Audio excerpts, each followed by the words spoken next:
And we should be live. Holy shit, your microphone. Is it so loud? Oh my god, it is. Hang on. It's the same, bro. What is going on? I'm gonna fix it real quick. Hang on, everybody. I don't get it. I lower it and then it goes back up for some reason. Is this better? This should be better, right? Mm-hmm. It's a bit better, yes. That's good.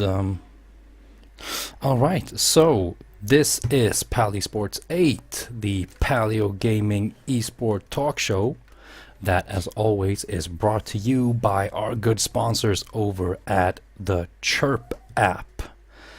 And as always, it is with me, John Felix of Full Cooperation, and my little co-host, Saleman. You're not Yes. Saleboy no more, you're Saleman right now. Who you calling boy, man? I'm calling you man boy. Man, boy. Let's not get into that.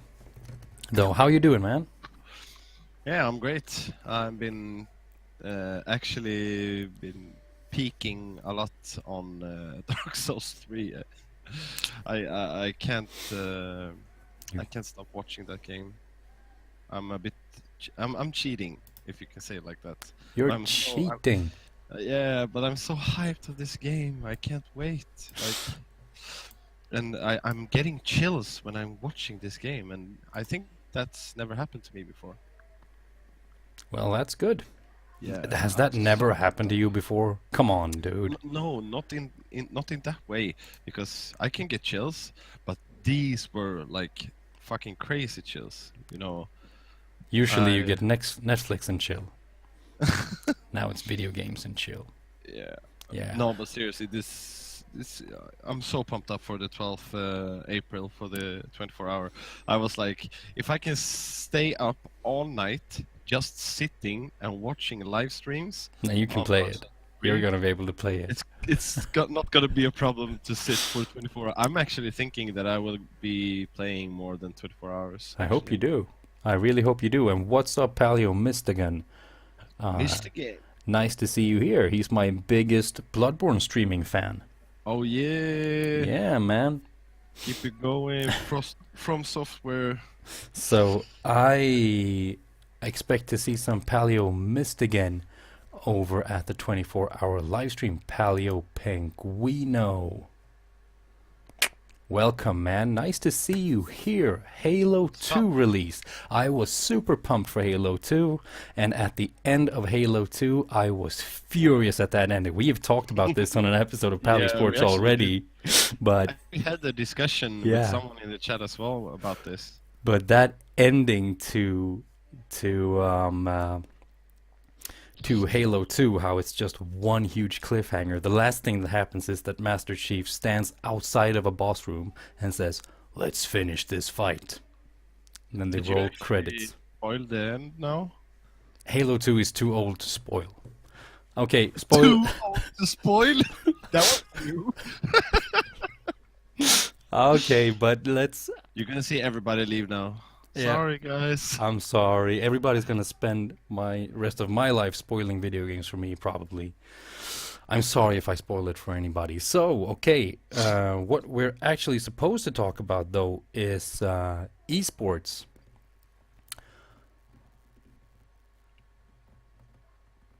Oh, plot twist missed again. He's not a fan of anything. He's just always in the Paleo gaming stream. Yeah, but that's how it should be, man. Yeah. Then you are a fan of Paleo Gaming, which you should be, Mr. Paleo Mistigan. So I hope you're doing well, Mistigan. I hope you're doing well, Penguino, and everybody else who will tune in eventually. I hope everybody in the world has had a nice day today, because I'm in a good mood. I've made smoothies all day. I'm a smoothie criminal. Smoothie criminal. Yeah, man. That's fun. So let's get into the esports, right? We've got a little CSGO to talk about, not that much. Like, oh, it's so close to the major in what's it called? Uh, what's the location called? I always forget the name. Columbus, MLG Columbus. It's gonna be insane. So everybody's just pracking right now. Not a lot happening. Yep. Yeah, nothing in like nobody's playing on Face It like in the Pro League, and you have no fucking news on any site or anything. I haven't heard anything except for one thing. That's a Yeah. bit disturbing. Or I don't know. Maybe it will work out. And tell us So that thing then. you want me to tell the thing? I want you to tell the thing. Okay, so I guess if you follow the Counter-Strike scene, or I mean the global offensive scene, you know the team called Ninjas in Pyjamas, Yep. Who does? and they actually put in a new guy into their team called Pyth. He's really new to the scene. Well, he's been playing a long time. We talked about him in a other episode Yeah. as well. But yeah, so he was playing in America before in a team called Winter Fox, where he played with the old in-game leader slash coach in Fnatic called Devil Walk. Yeah. Both of them played in Winter Fox with not that good of results, so it was a really quick visit to the States. But now, when they're going to MLG Columbus, Pyth couldn't get his visa. So that means they have to pick someone who can play with them, and they actually got their new coach called Threat. He's been in the scene for many years. I really like this guy. He's a fucking god when it comes to tactics. I play with him, and he's a really good guy. I don't know how good he will perform, but I actually think he will be in game leading for the team in the major, actually, because if you see the stats on the recent games, they actually been pretty okay. The last few games they played, Yeah. like they have since the 2nd of March. They have 1, 2, 3, 4, 5, 6, 7, 8, 9, 10, 11 map wins and 1 loss, and that's against FaZe, Virtus Pro, Mm-hmm. Fnatic, Astralis, and SK. So this is really interesting, and they've actually been pracking against Navi, and it seems like I'm a bit hyped actually.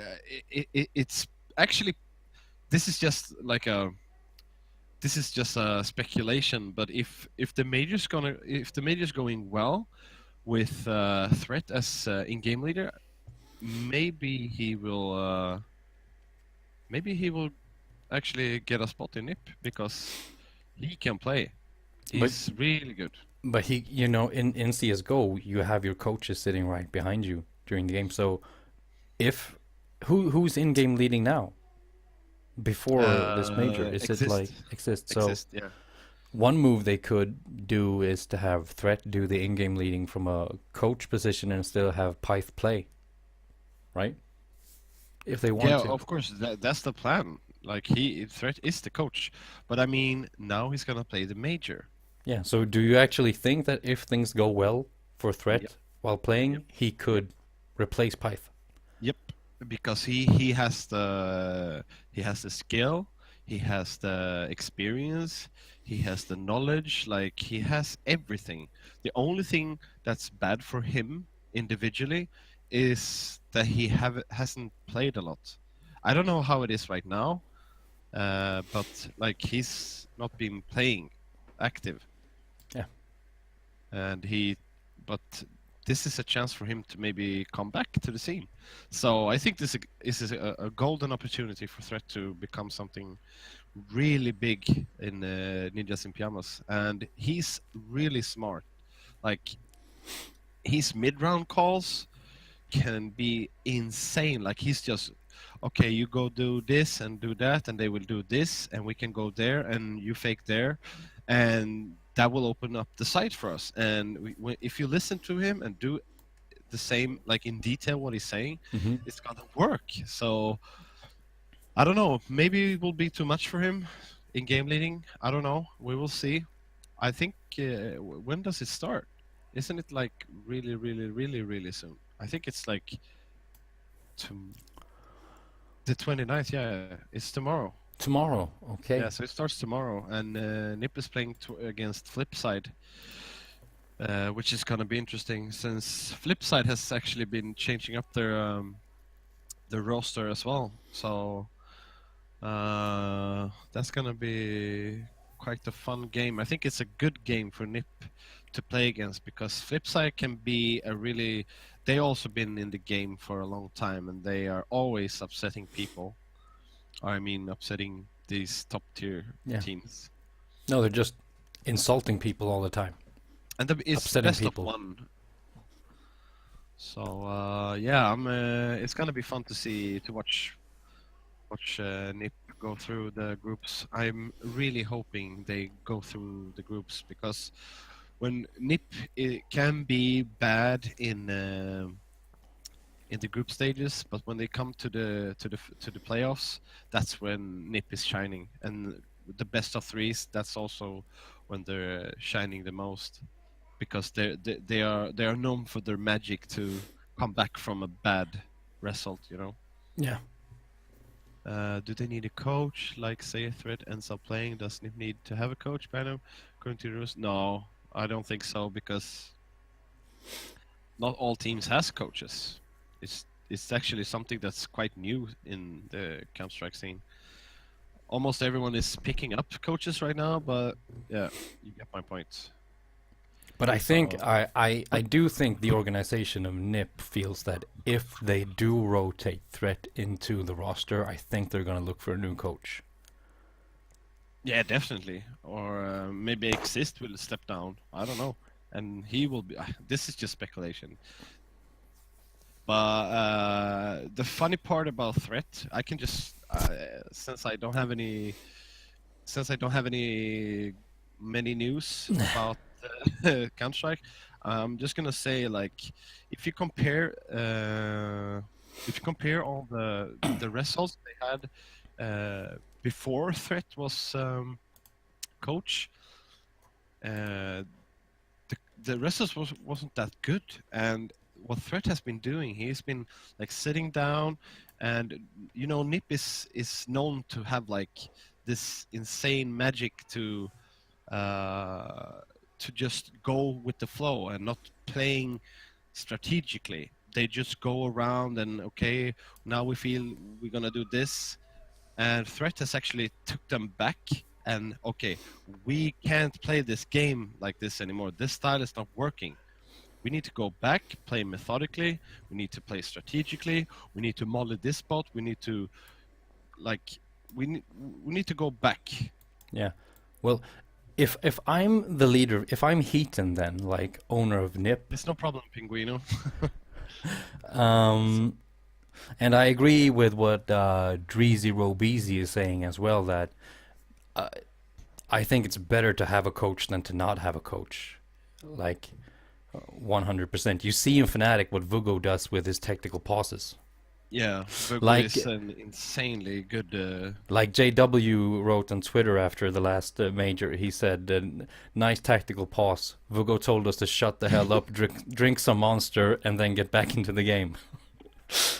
Yeah, and Fnatic is also very, very known for their incredible tactical Yeah. pauses. That They was always obviously come a back joke, after though, the pauses. But yeah,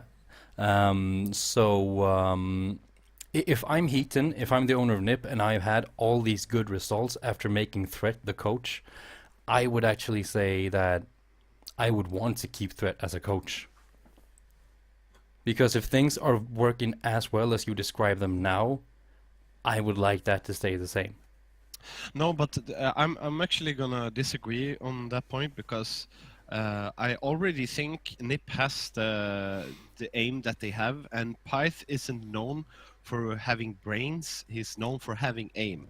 Yeah. And since he doesn't have the experience like they do, I think it's better for Nip to focus on someone who can to like relocate the focus on the strategics, on the like the strategic, what the fuck, on the strategic point of the game, like on the factor. Or, Yeah, I get that. But I mean, if Pyth is better at aiming and like shooting than Threat is right now because he's played so much, yeah, he's isn't it 27. better to have like Exist and Threat to in-game lead, a Threat from a coach sitting behind them, in-game leading along with Exist, and they like tell Pyth what to do. Pyth, go here, go there, do that, do this. Like you Yeah, but said, like he can tell you to do this, then you do that, then they will go there and you will pop up there and we will boost here and that will open up that site for us. If he can just say those things to you and you've got a mechanically skilled player like Pyth, I mean, basically all he needs to do is listen and point and click. yeah, of course, and that's been his role from the beginning of his Nip journey as well, Yeah. because he needs to learn. Like the same thing with Alu. Well, Alu had more experience, but still, he also needed to learn.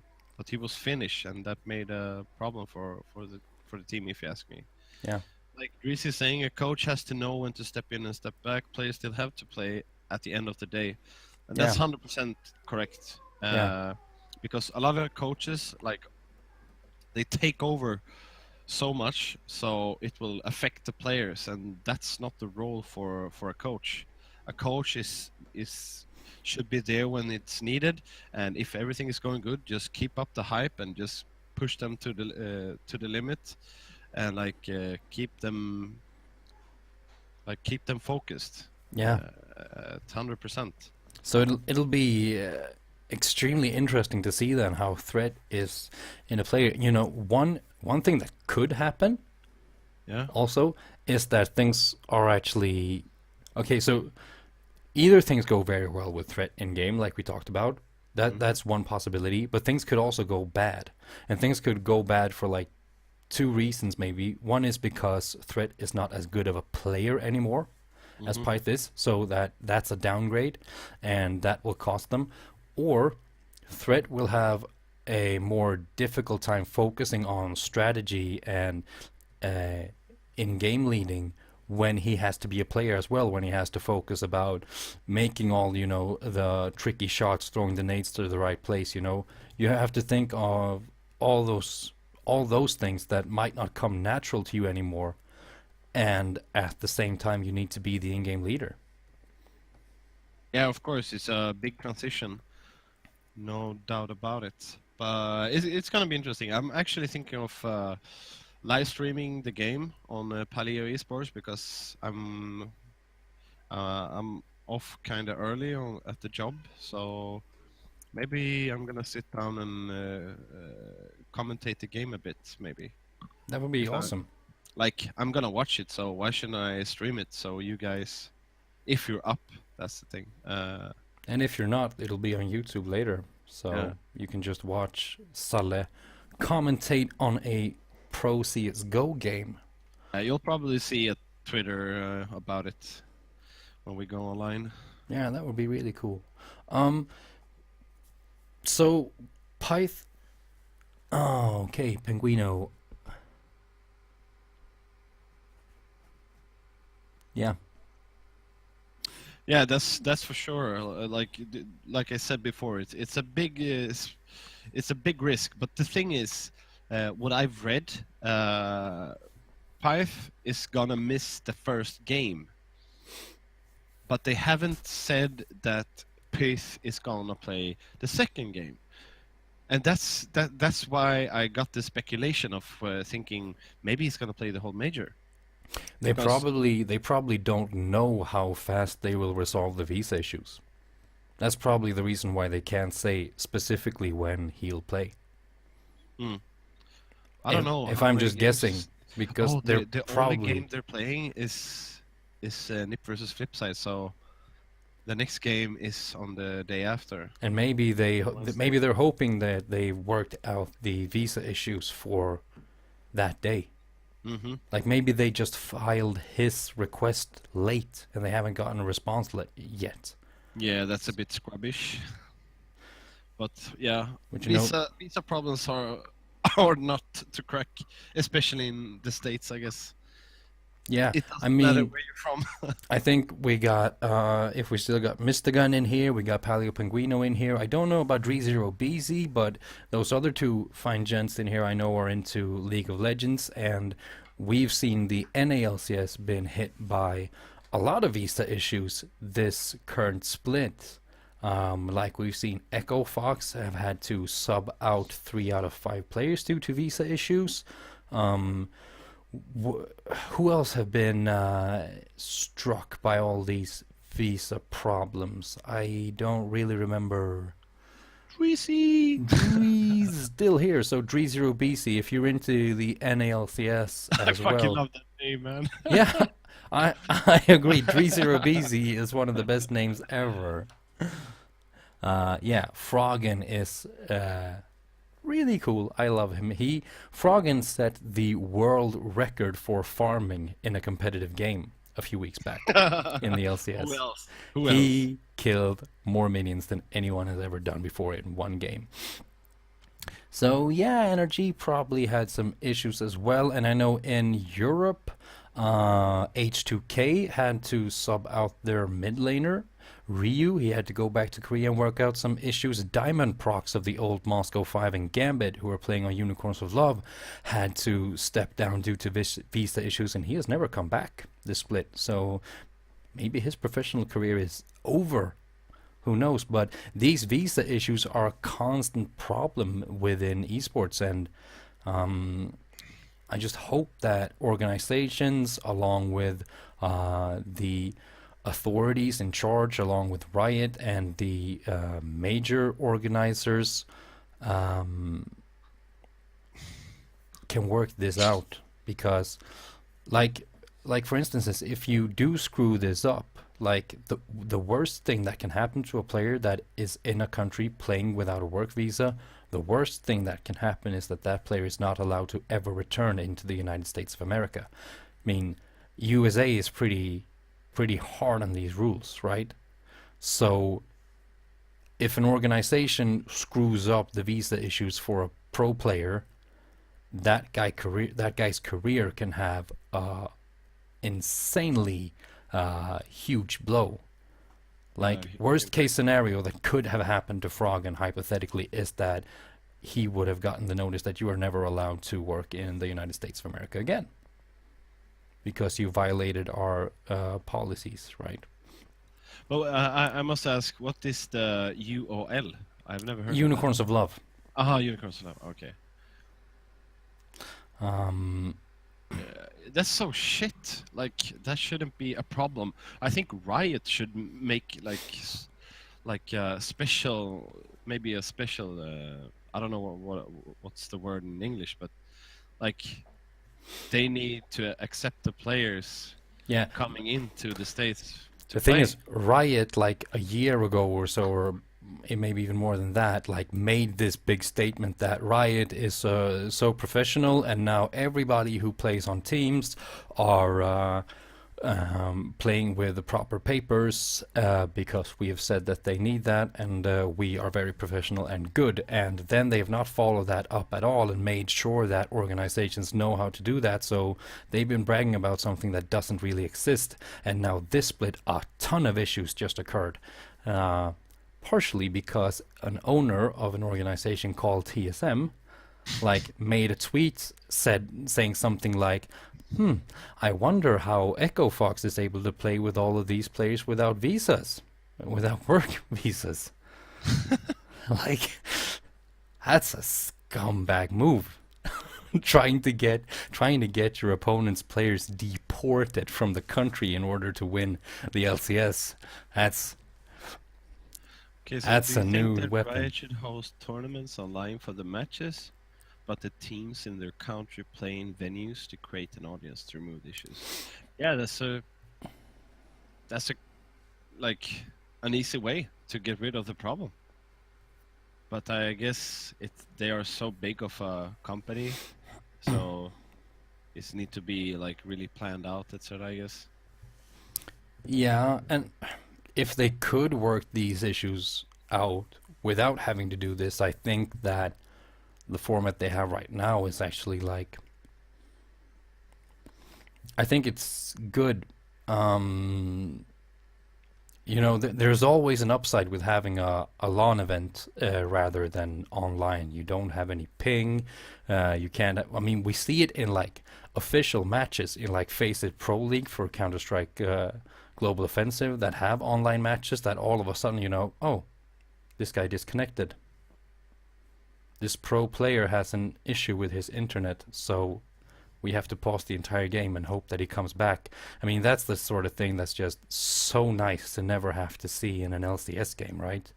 But Because I guess it has happened that even on a LAN event, people's computers yeah, crash. of course there are pauses and technical issues and stuff like Yeah. that, but there's no ping, So there's nothing yeah, like there's that. of course there's a lot of things talking positive for LAN events, but And you would also have a lot of like, instead of like, if the technical issues occur, Riot has staff right there. They can start working things out. They're in 100% control of the game and the like. Yeah, all the technology and everything. Whereas in this idea from Penguino here, um, they would have to trust both other teams to like get their shit together and have everything working properly in order for them to actually have a yeah, of game. course, but they have everything to lose as well. So why shouldn't they take it serious and they could always have moderators, one for the other side, and I mean for both teams, so they can check it up. Your guys are ready. Do you have any problems? So we're prepared. Of course, there's going to be a lot of different factors to put into the cycle. I mean, to the game if it's online, of course. Yeah. But I think it's until the visa issue is being cleared. This is a really good. What you say? Yeah, it is an alternative, of course, but hopefully the visa issues are resolved. I mean, um, and I think it would be hard to like switch things up and then go back again. And where would these local venues be, and would that attract as many people in a crowd than actually having an LCS arena in Berlin or having an LCS arena in LA? Yes, of course. Or is Yeah. it LA? I don't even remember where the American LCS San studio is. Francisco. San Diego, San Diego, California. I don't know. Um, Yeah, exactly. Yeah, yeah, yeah. That's just common logic, actually. yeah.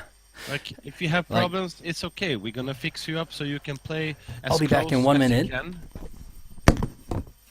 So you can play as close as you can, but still, having the opportunity to play, because that's what it's all about, to play. And if it's gonna, oh, he left. Lol. Oh my god. What the fuck happened? This asshole started ringing in the other room. That's not okay. And it sounds like crazy, man. I did this now, though. You're so stupid having those fucking alarm clocks. Rip ears. Rest in peace, ears. Yeah, well, I took your battery now, so what you gonna do? Watch out for the poltergeist, dude. It's gonna bring up to life that zombie alarm clock. Yeah. Um. Yeah, it could be a temporary fix, of course. I'm just scared that it would like have a negative effect on actual viewers and the hype around it. Not online, perhaps, but The So, fact but that we have like, these big live crowds is actually quite cool. That we have returning crowds um, for all these LCS games is, I think it's actually sweet. And that they have like on-site interviews. They can have people come to the analyst desk after the show. All these things like production would suffer. I feel if we did this. And like the NALCS, we can talk about the quality in game. That NA isn't like the best region right now, but I think they have a great production of the North American LCS. It's awesome. It's so enjoyable to watch. All from analyst desk to live casts to interviews to telestrators. It's like top class production, and I feel production would take a big hit if we did this thing where like the teams are not even in the arenas. So hopefully that is not needed. I mean, hopefully so there are like a few things that need to happen. Like one, organizations need to know how to do these things. Two, Riot needs to tell organizations what they need in order to import players from other countries. Like, make sure that your organizations know these things and the players are not affected in a big way. And teams are not affected in a big way because that will have a negative effect on the league and on Riot. So Riot needs to step up and make sure that they check these things properly, and people need to get their heads out of their asses and start viewing professional gaming as a legit job. Like, you can get a work visa for being a pro gamer without a lot of hassle, right? hmm It's a job like anything else. It's like, hi, I'm going to the United States of America. I'm hired by this company in order to play this game in front of a big audience, and I get a paycheck for it. No, that's not a job. You can't get a work visa. Okay, so I'm going to get a tourist visa then. Okay. Well, now you're going to have to go home because you can't stay here that long on a tourist visa. Okay, I'm going home. I'm going back with a new tourist visa, and they're going, hey, hey, hey, hey, are you here making money? You need a work visa for that. Okay, give me a work visa. No, Fuck because that. you don't have a real job. And the Who does circle that of red don't tape don't is have a real complete. job? Like, you have all the evidence on the internet that shows you have your fucking monthly salary. Just show them. How hard can it be? It feels like the Stone Age for me. Yeah, we got good points in chat as always. Yeah, I really like your being insanely active in the chat, boys. Yeah, It's really the stream gets so much more fun when you're typing things and points and questions. It's especially today when we have very few topics to talk about. It's it's you're really wonderful. helpful. Yeah, I I agree with just Drizero BZ. A lot of really great casters in EU. I love Crepo. Pyrotechnics is awesome. Deficio as well. I think Shox is doing a top class job handling the analyst desk. But you know, in like just pure production, like you say, I think NA is like one step ahead. Um, But that actually brings me to a thought about CS:GO scene in America. yeah, I actually saw Summit. You probably know who Summit is. A huge streamer in America. he plays Dark Souls 3 right now. He plays everything, and this guy is he's been in the Counter-Strike scene for a long time. He knows almost every professional gamer since he also plays in the Faceit Pro League, etc. And he actually said on stream, like, the people who are playing in these big organizations in uh,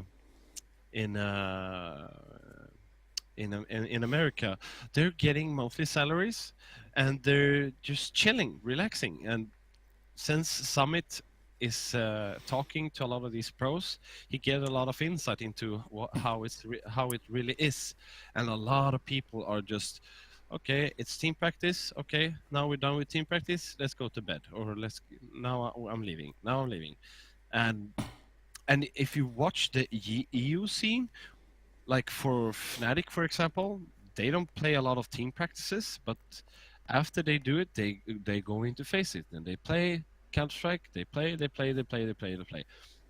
and that's that. I have a really hard like. It's hard for me to understand that money. That's why I hate money for one instance, because money makes the passion go away, because a lot of people doesn't show passion anymore, and that's why I'm so hyped up about. I don't know if you heard about Luminosity Gaming, but it's this Brazilian team. We talked a lot We about them. we talk about them on every episode because Yeah. they're cool guys. Yeah, but yeah. What I think so with that is the passion needs to be there. If you're not having the passion, you're not gonna get anywhere. No. So that's what I think the American scene needs. But we're gonna Oh, League of transition Legends from, is an official sport in Brazil. The fuck? and that is a comment to the link I posted, I think, because we're transitioning from topic to topic here, making everything flow together. Yeah, And we are man. gonna come back with our last topic to something that Mystigan said in chat right now. But that's a later point. But about these things, about the attitude towards esports, is that it is gradually getting better and better. Like this article that I posted a link to in chat from the Esports Inquirer, where France has now proposed a law that pretty much approves of esports and esports organizations and esports players to be like employees or some sort of athletes or entertainers or whatever, because right now, before this law passes, esports in France is considered to be a form of gambling, and gambling is illegal in France. So in a way, it is illegal for you to organize esports in France. Yeah, but you haven't seen a lot of tournaments in France. Practically nothing. Like there are Nothing. no big majors in big cities in France. There's like the LCS studio is in Berlin, like a big huge European city, and I think that is good. But that just tells you that Germany has a different attitude to esports and has had that for a long time now, if you compare it to France. But things are happening, and like probably France, there are people in France seeing that we're missing out on the action. Like, why is there not a major in Paris or like in Nice or a major French city in CSGO? Or like when we had Worlds, for example, in Europe, just this last year's Worlds, where Worlds is in many different cities all across Europe. None of them can be in France because French law does not allow that. So But things are getting better. that brings me to a question, because I guess this law, is this a new law? I mean, the law that prevents esport events, because in the 1.6 you had a lot of events in France. Yeah, but in 1.6, it's probably so new and No early laws, that really? there were probably no laws. Like, did the law writers of France know what esports was when 1.6 was being played? What did you say? I mean, like 1.6 was a while ago.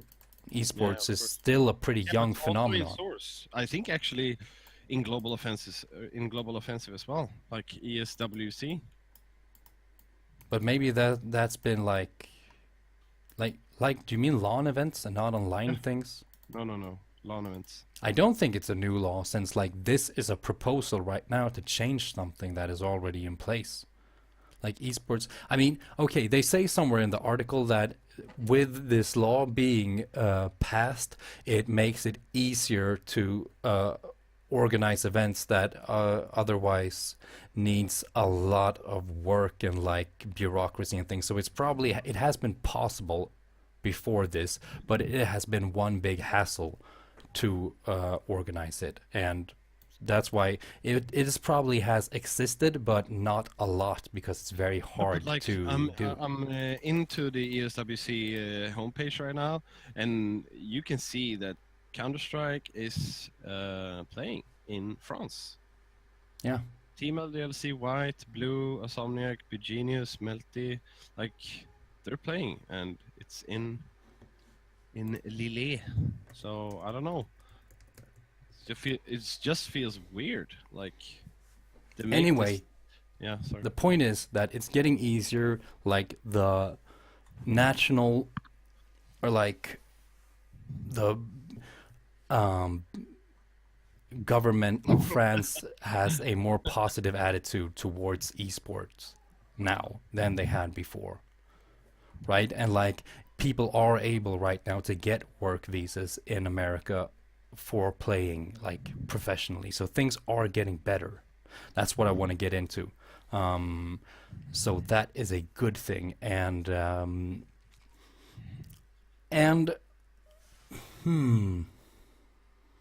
everywhere with great food, minus France. Yeah.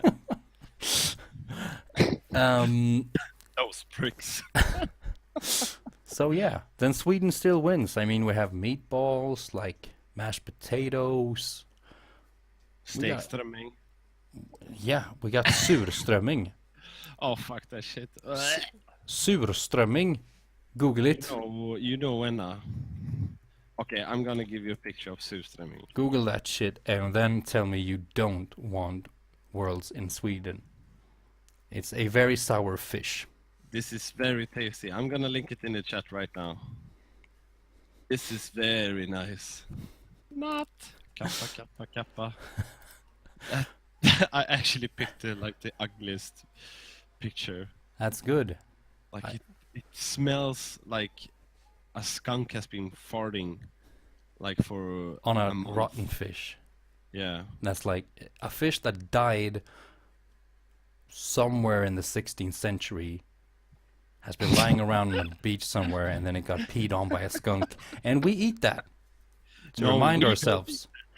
We don't eat that. No, but we do. As a Others people, do. Yeah. we do that. So fucking disgusting. Oh my god. Doesn't Krampus live in Sweden? I don't know, man. But we got the Swedish chef as chef too. Swedish chef. All right. Last CSGO thing that we're gonna go over really quick is that LGD, Chinese esports organization, have announced a CSGO roster. And they and Vici Gaming and eHome are all Chinese major organizations that are investing into professional CSGO. And I know that there's a Korean esports org called MVP that has a CSGO team. So Asia is actually coming along into CSGO. And it'll be interesting to see if they can do what they've done in other games. It just feels they're esports. coming and going. They're not there to stay. That's the sad part. Yeah, but who knows? I mean, these are like major organizations. LGD has a lot of money, and if they can, like, who knows? I mean, yeah, it'll probably be a while before they can do something internationally. But if CS:GO, I mean, this is the big thing, that 3 major organizations in China right now are investing the same year, means that there might be like a sustainable league of CS:GO within China. And from there, they can develop their level of play, like gradually. The problem in Asia right now is that CSGO isn't probably that big of a thing in Asia. So how are they going to produce a team that can do well internationally? But now maybe we see organizations coming in and making CSGO a viable esport in China. And that might make a good, at least like average level team come out of China in the next few years. Who knows? Interesting development. We'll see where that goes. Oh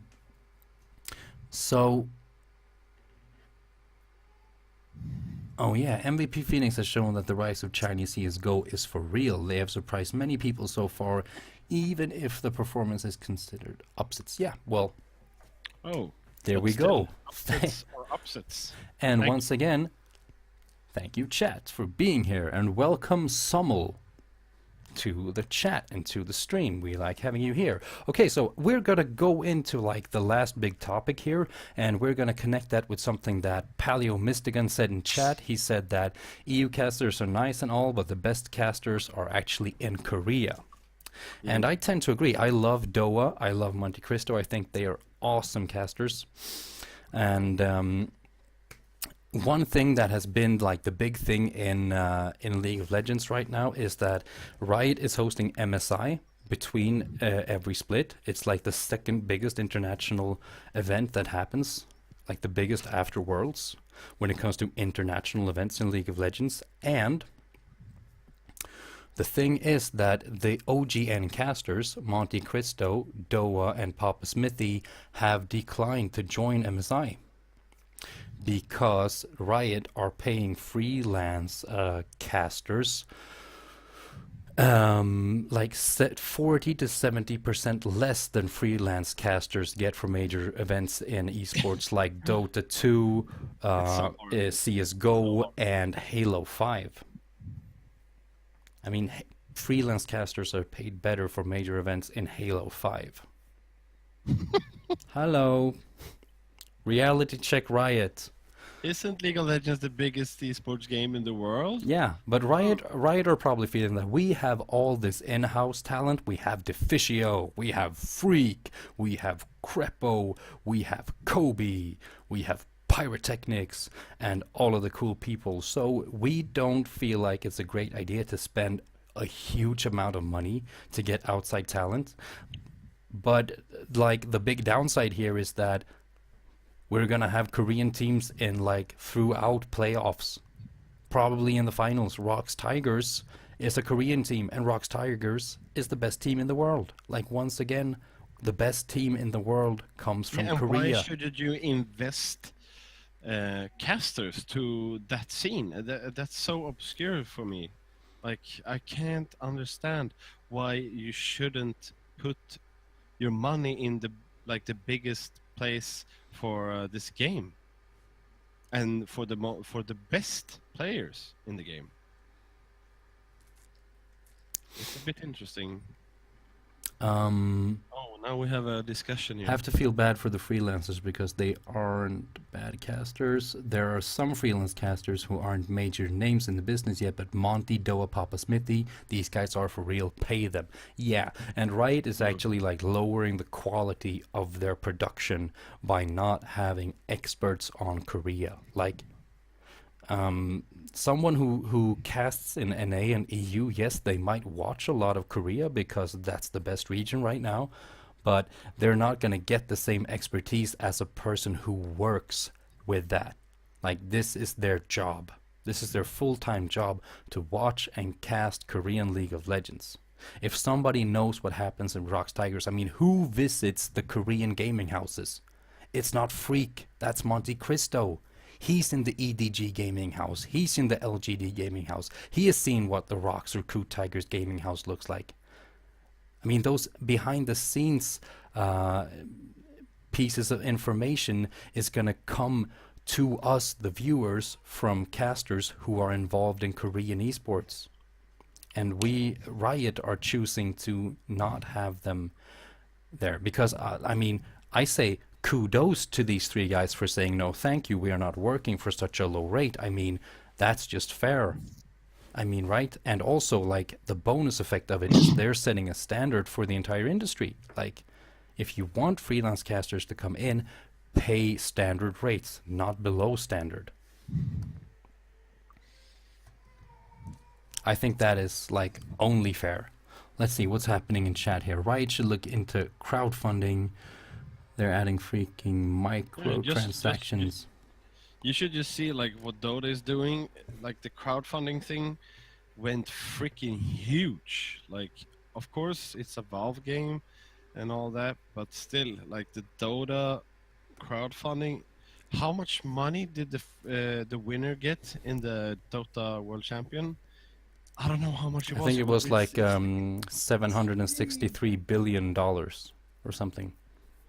Yeah, just hear that. It's like Yeah, of course they have a lot of things they could improve. That's for And sure. Riot, let's be fair here. Riot has that fucking money. Hmm. I think, yeah, Pally, you missed again. You're putting forth good Yeah, points, but but that's let's be clear here. Riot doesn't they don't need crowdfunding in order to afford these casters. no, That's but not the thing. that's the weird part because why would they even say no to these guys? That's it doesn't make sense. Well, probably they think like, okay, we're spending too much money on casters because of this, so that's not acceptable. We have this in-house talent that we pay, so we're gonna focus them. But I say actually Whoa. cut. Wow. I say actually you cut a few, like one or two European casters cannot come to MSI, one or two North American casters cannot come to MSI because we need to spend money on getting casters who cast Korean games normally to come to MSI. I mean, you got to shift around the money then and like make sure you have experts from each region, especially the major regions. Okay, if you don't have LMS casters there, fine. Okay, if you don't have it for like the Brazilian league or like the Turkish league or whatever, but Korea is the best league in the world. You are going to have a Korean team in the finals, and you are not going to have an expert on Korean League of Legends. That's what we're looking at for MSI, and that's a bit sad actually.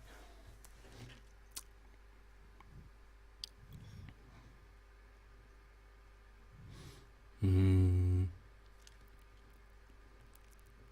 Yeah, I Forming a agree, Mr. Again. casters That's good. union, yeah, like it's that easy. It shouldn't even be a casters union. It should be an esports union for There should be players, unions for for the coaches, casters. Yeah, I for mean the everybody. unions are needed in esports. Like, let's just summarize that. When it comes to a lot of things. Like earlier this year, there was this big discussion: should like organizations go public with salaries for players, because some people don't know what market value is for them as players when they come into contract negotiations. Form a union. But Like like, Riot is paying 70% of a standard rate for freelance casters. Form a union. Come on, people. We need this thing in esports. And I want to go back to Paleo Penguino asked the question. It's a really great question.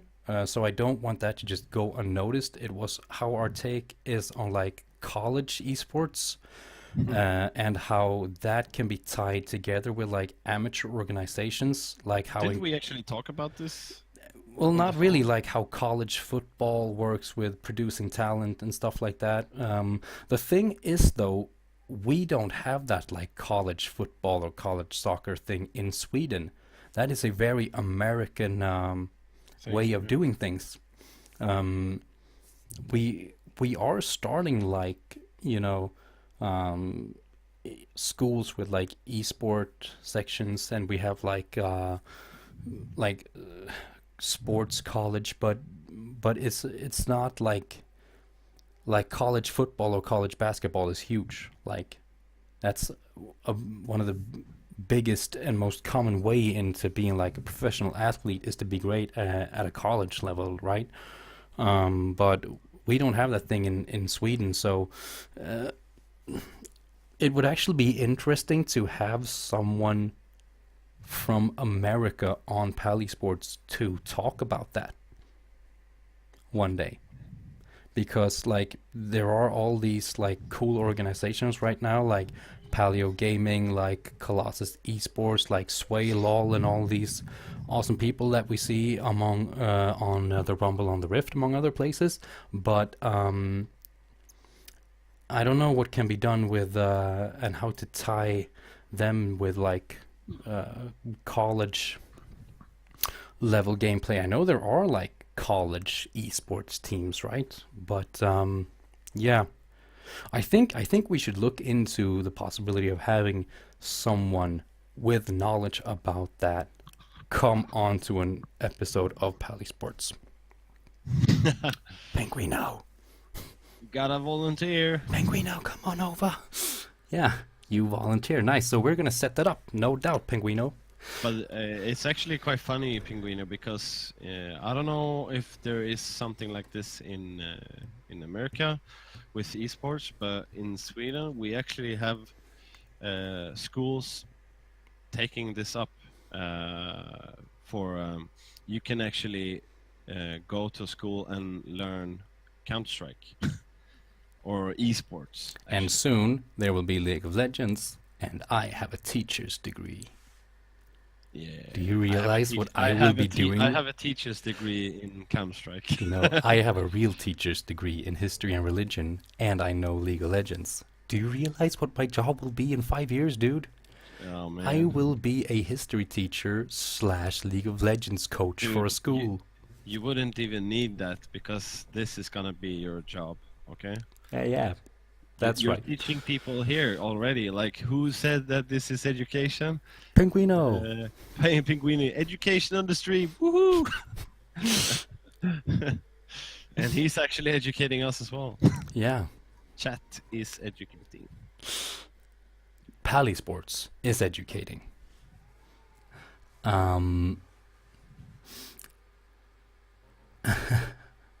Oh no, I would never leave Paleo Gaming. Even if I get a job as a teacher, I would still do PaleSports and Paleo Gaming. But hey, Shit. like it's a better idea if Paleo Gaming just gives me a full-time paycheck, and I'll never work with anything else again. I promise you that, for real. Well, this has been really entertaining, but I actually think we are coming up to the end of this show. We've been going on for just about an hour, Oh, which is shit. our usual timeline, and we have exhausted our topics. And my drink is finished. My coffee is gone. So Feels I need bad, to man. go and make another smoothie. Oh my god. What flavor did you have in your smoothie? Okay, I made 2 smoothies today. I made one smoothie with orange, banana, apple, Hell yeah. and some vanilla yogurt and regular yogurt. And now for the evening, I've made a smoothie with strawberries, raspberries, blackcurrant, another berry that I don't know the name of in English, and mint, lemon, Mint? and yogurt. What the fuck? Mint lemon? No, mint and lemon. Yeah. Like, you know, the plant mint leaves in Aha, there. okay, And then okay, I okay. squeezed some lemon in there. And I put it in a blender, wrote, and I drank it with a straw. So I just want to say, boys, you should check out this 12th April thingy. Yeah. We're For gonna have the sure. Dark Souls 3 live stream, 24-hour live stream, the 12th April, and you can check out this picture. I send it out on the full corporation in Yeah. the chat. We have the picture, and this is gonna be freaking awesome. I'm looking forward to this so much. Yeah. And me and John Felix will be playing and dying and dying and dying. Yes. Hopefully we will kill some people as well. Some bosses. Yeah, so there will be 24-hour really- live stream, some nights giveaways, among other things, the game, and also do keep tabs on the Paleo Gaming YouTube channel, because Paleo Monthly, going over what's happened in March in Paleo Gaming, will be up in a matter of days. So cool things happening, and also I have to give a big shout out to the Rumble on the Rift and my man Pinguino. So check out Rumble on the Rift every Wednesday on the Paleo Gaming Twitch, so right here. So yeah, with that, we are going to say thank you guys for watching and chatting with us, and I hope to see you back next time we do PaleSports. Yeah, see you guys later. Peace out. Yeah, man. Thank you.